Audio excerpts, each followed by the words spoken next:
The UN's humanitarian chief briefing the Security Council on the scale of the suffering in Syria.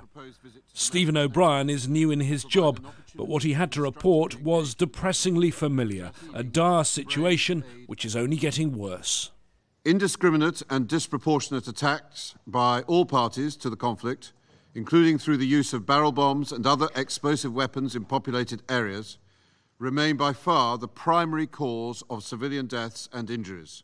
UN Special Envoy for Syria, Staffan de Mistura, is now back in New York.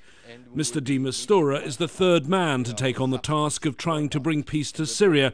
He's about to present his latest third plan. There have been important developments in recent weeks. President Assad's forces have been losing ground, and in an address last weekend he admitted he didn't have enough troops and would have to concentrate on defending only certain areas of the country.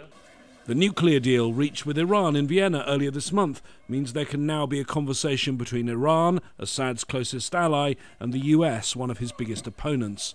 And there's the recent policy shift by Turkey, launching airstrikes inside Syria with the aim of setting up a safe zone beside the Turkish border.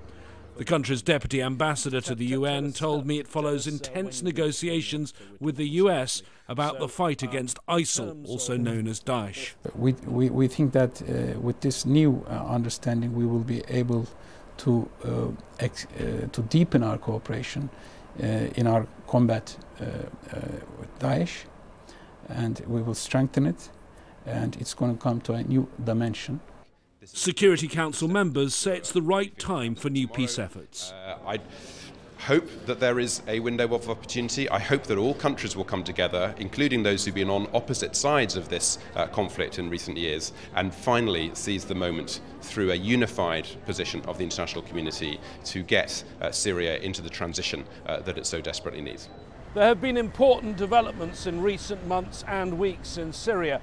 But after 4.5 years of destruction and bloodshed, no one can say they're particularly hopeful about a breakthrough that could lead to lasting peace. James Bayes, Al Jazeera at the United Nations.